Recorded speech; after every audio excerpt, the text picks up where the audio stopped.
boa noite para você. Nós abrimos esta edição do Jornal da Record com a atualização do número de infectados pelo coronavírus no Brasil. Agora são 1.891 casos confirmados e 34 mortes, 30 delas na cidade de São Paulo e 4 no estado do Rio de Janeiro. Portanto, de ontem para hoje, são 9 mortes a mais, isso pelos números oficiais do Ministério da Saúde. E preocupado com esse cenário, o estado de São Paulo vai reforçar a realização de testes para detectar os infectados. A partir de amanhã, só os serviços considerados essenciais poderão funcionar. O maior hospital público da América Latina terá um prédio reservado para cuidar dos pacientes com coronavírus. No estádio do Pacaembu, que também vai receber doentes, as obras estão adiantadas e devem ser concluídas no dia 10 de abril. No complexo do IMB, um local de eventos, mais leitos. Ao todo, serão 2.300 vagas de internação no setor público. O governo de São Paulo anunciou reforço na testagem do novo coronavírus. A partir da próxima quarta-feira, o número de testes disponíveis deve chegar a 2.000 por dia e a construção de leitos para dar prioridade no atendimento. O Estado usará, em acordo com a União, 7 bilhões de reais que seriam destinados ao Tesouro Nacional para o pagamento de dívidas. Amanhã começa a quarentena no estado de São Paulo, que prevê escolas e comércio fechados, mas libera o funcionamento das indústrias de todos os setores. Construção civil e obras públicas também não devem parar. O fechamento de rodovias não é cogitado. São Paulo é o maior centro de abastecimento do país, em praticamente todos os itens. Portanto, prefeitos e prefeitas de cidades do interior não bloqueiem estradas, não limitem o funcionamento de postos de combustíveis, porque eles são fundamentais para que o serviço de transporte de caminhões continue sendo feito regularmente. 1.200 moradores da comunidade de Paraisópolis, uma das maiores da capital paulista, vão receber caixas d'água. Em caso de não pagamento da conta de gás, não haverá corte no fornecimento até o final de maio. O impacto das restrições na arrecadação da capital deve chegar a 1,5 bilhão de reais. A gente insiste nessa tecla de quando as pessoas vão ter consciência. Não há recurso público e não há ação que o governo faça se não tiver o envolvimento, a participação da população no combate ao coronavírus. Veja agora outros destaques do dia. Governo baixa medida provisória sobre o trabalho durante a crise. E anuncia pacote de auxílio a estados e municípios. Vacinação antecipada contra a gripe tem aplicação sem sair do carro. Cidade chinesa que deu origem à pandemia começa a voltar ao normal.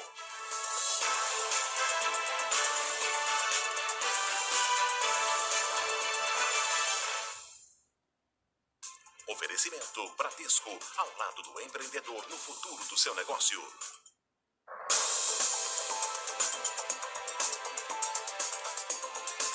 O médico infectologista Davi Wippe, que coordena as ações de combate ao coronavírus na capital paulista, foi contaminado e ficará 14 dias afastado. Esse diagnóstico saiu hoje e ele gravou um vídeo para explicar como está.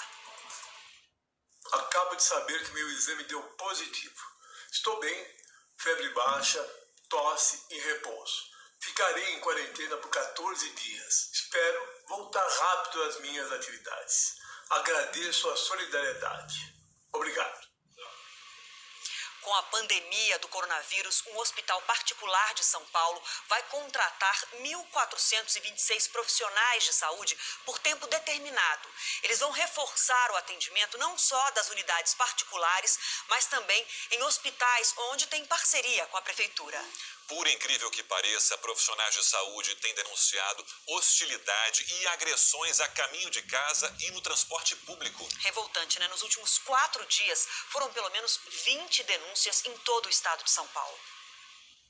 Por causa da roupa branca, Helenice foi ofendida nas ruas depois de um dia de trabalho. 2 rapazes e uma moça, eles me abordaram, a moça colocou o braço no meu ombro e me disse: você não pode estar por aí circulando de roupa branca, você está transmitindo vírus para as pessoas. Helenice é enfermeira domiciliar. Há 13 anos na área da saúde, ela conta que nunca tinha passado por esse tipo de situação. Eles olham parecendo que você é um monstro. Eles olham estranho para você, eles te ignoram. Desde que o coronavírus chegou ao Brasil, o número de relatos sobre agressões e hostilidades contra profissionais da área médica disparou. Nos últimos 4 dias, foram pelo menos 20 denúncias no estado de São Paulo.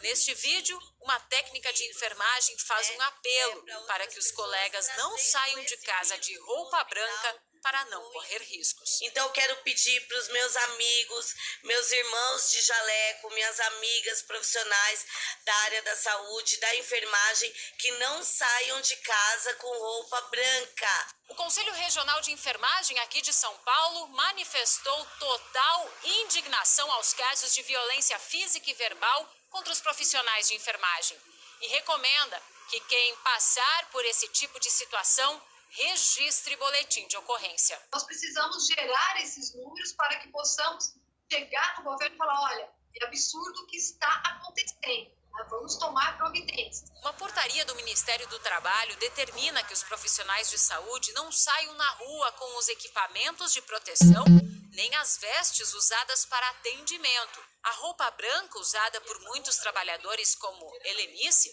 é, em geral, um tipo de uniforme exigido pelas instituições. Eu me preocupo muito mais com as pessoas que não estão lavando as mãos, ou não estão higienizando as suas mãos com álcool gel, do que aquelas pessoas que estão andando na rua vestidas de branco. Começou hoje a campanha nacional de vacinação contra a gripe, que foi antecipada por causa da pandemia de coronavírus. Ao todo, serão distribuídas 75 milhões de doses. Nessa primeira fase, o público-alvo são profissionais de saúde e também idosos. Distância de pelo menos 1 metro na fila deste posto em São Paulo. Em Salvador, a mesma orientação, manter distância.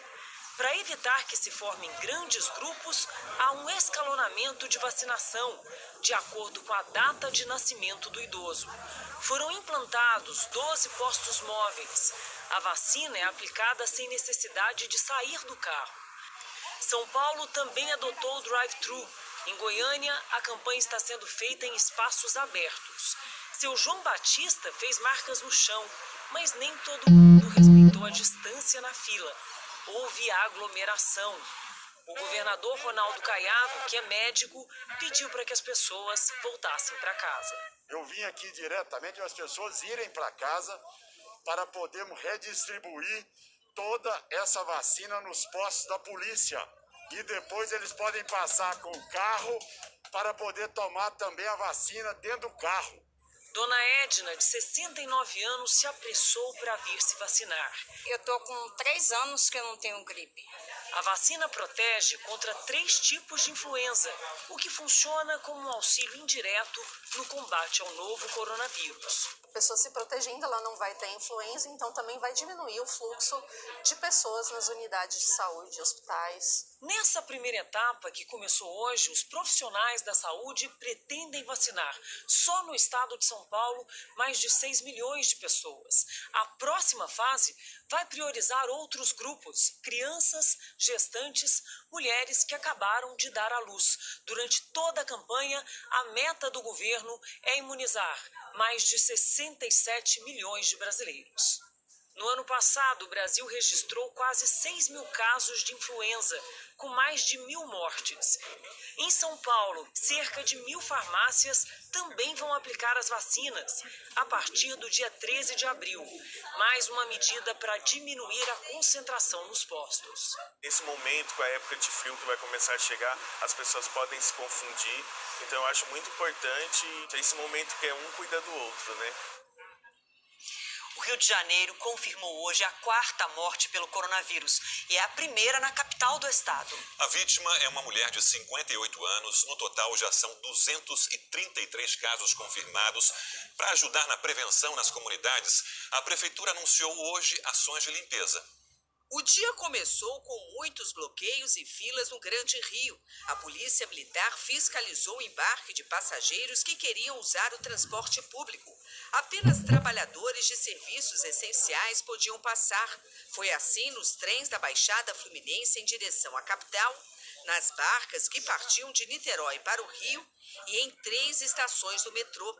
As restrições fazem parte de um pacote de medidas do governo do estado para conter o avanço do coronavírus. O que era motivo de preocupação agora é realidade. O coronavírus chegou às comunidades do Rio. Já há um caso confirmado na Cidade de Deus, na Zona Oeste, e outros 24 suspeitos sendo investigados pela Vigilância Sanitária. Para combater a doença em áreas carentes, a Prefeitura do Rio anunciou que vai disponibilizar galões com água e sabão para que os moradores lavem as mãos na entrada das comunidades. Também haverá parceria com hotéis para receber idosos sem sintomas. A Prefeitura também determinou o fechamento do comércio a partir de amanhã. Esse setor foi determinado praticamente parar. E é nesse setor onde estão a maioria das pessoas das comunidades trabalhando, no sentido de que a gente consiga agora parar a disseminação do coronavírus da doença. Permanecem abertos apenas os postos de gasolina, farmácias, padarias, lojas de equipamentos médicos e pet shops. Em Niterói, na região metropolitana, só os serviços essenciais funcionaram hoje. O município contratou uma empresa chinesa para desinfectar bancos, pontos de ônibus e outros lugares com muita circulação de pessoas. Segundo a Secretaria Municipal de Saúde do Rio de Janeiro, há 61 casos suspeitos de coronavírus nas comunidades cariocas. Até agora, só um caso foi confirmado na Cidade de Deus. Aproxime agora a câmera do seu celular no QR Code, esse símbolo que está ali no canto da tela, e você vai direto para o R7.com. Lá no R7.com você tem acesso ao trabalho de prevenção contra o coronavírus feito na maior comunidade de São Paulo, a de Paraisópolis. Mais de 6 mil brasileiros estão espalhados pelo mundo sem conseguir voltar para casa. Com as medidas de restrição por causa do coronavírus, muitos ficaram retidos no exterior esperando por uma solução. No aeroporto de Cancún, no México, brasileiros estão desesperados. Eu não tenho mais dinheiro, não tenho mais nada, não tenho onde ficar. Estou com meus netos aqui, quero saber como é que eu faço para vir embora daqui. Andréia e Pamela viajaram para o México na semana passada, de férias, mas na volta tiveram um voo cancelado. Nós temos hospedagem até amanhã, dia 24, até aí tá tudo bem, e começamos a procurar os hotéis mais baratos, porque o orçamento já tá ficando difícil, muitos brasileiros já estão dormindo no aeroporto porque não conseguiram hospedagem. Esse grupo de amigos foi para o Equador em fevereiro e não pensou que o coronavírus pudesse impedir a volta ao Brasil. Eles contam como tem sido esses dias de isolamento social, longe de casa. Já tá faltando coisa aqui, a gente já tá começando a racionar comida, racionar gás. A Agência Nacional de Aviação Civil disponibilizou um formulário online para esses turistas preencherem e ajudar a organizar os planos para buscá-los. O Ministério das Relações Exteriores afirma ter criado um grupo especial de crise para assuntos consulares e migratórios. Segundo as autoridades, os esforços estão concentrados em ações diplomáticas que prevêem até a criação excepcional de um espaço aéreo. O governo garante que tem conversado com companhias para realizar voos de repatriação. O Itamaraty pediu ao Ministério da Economia a liberação de 12 milhões de reais para contratar voos que seriam usados no transporte desses brasileiros. Como devo higienizar frutas e alimentos ao voltar do supermercado? É sempre importante, chegou do supermercado, chegou da feira, coloque numa bacia com água, jogue algumas gotinhas de hipoclorito e deixe por 5 a 10 minutos. Logo a seguir, lave com água corrente. E crescem os casos de coronavírus no Nordeste. A região já é a segunda em notificações no país. O governo anunciou hoje ajuda de 88 milhões de reais para o Norte e Nordeste. O Boletim do Ministério da Saúde mostra alta nos casos confirmados da Covid-19 no Nordeste. Em 24 horas, a região teve 77 novos casos e concentra mais de 16% das notificações de todo o país, atrás apenas do Sudeste. Neste cenário, chama a atenção o Ceará, que passa ao terceiro estado em número de casos de coronavírus, 163. A preocupação com o controle da doença fez o governo cearense adotar medidas como a triagem de passageiros no aeroporto de Fortaleza, inclusive com pistolas térmicas para checar a temperatura de quem desembarca na capital. O presidente Jair Bolsonaro fez hoje um esforço de conciliação com os 16 governadores do Norte e do Nordeste que vinham em rota de colisão com Brasília. Por meio de conferência telefônica, na conversa, o presidente mencionou ações de apoio ao combate ao coronavírus e auxílio financeiro, que ao todo chega a 88 bilhões e 200 milhões de reais. O que mais imperou entre nós foram as palavras cooperação e entendimento. Sabemos que temos um inimigo em comum, o vírus, bem como também sabemos e temos a consciência que o efeito colateral que pode ser o desemprego pode ser combatido. O presidente anunciou que amanhã a conversa será com os governadores do Centro-Oeste, Sul e do Sudeste. Este último concentra 60% dos casos do país e pediu apoio para os projetos do governo no Congresso. Apelamos que as nossas propostas, que ora estão em tramitação na Câmara, tivessem um olhar muito especial por parte deles, porque todos nós devemos, ao final dessa batalha, sairmos fortalecidos e com a satisfação do dever cumprido. O governo manifesta preocupação com o possível avanço da doença entre os mais vulneráveis. No momento em que as cidades foram travadas, aonde nós temos a questão da não atividade econômica nas cidades, o que ocorre? A essa população que é muito vulnerável precisa ter um atendimento. Nós precisamos ter muita inteligência, muito equilíbrio, muito bom senso, para que possamos atravessar isso com menos estresse, com menos capacidade de intervir no dia a dia das pessoas.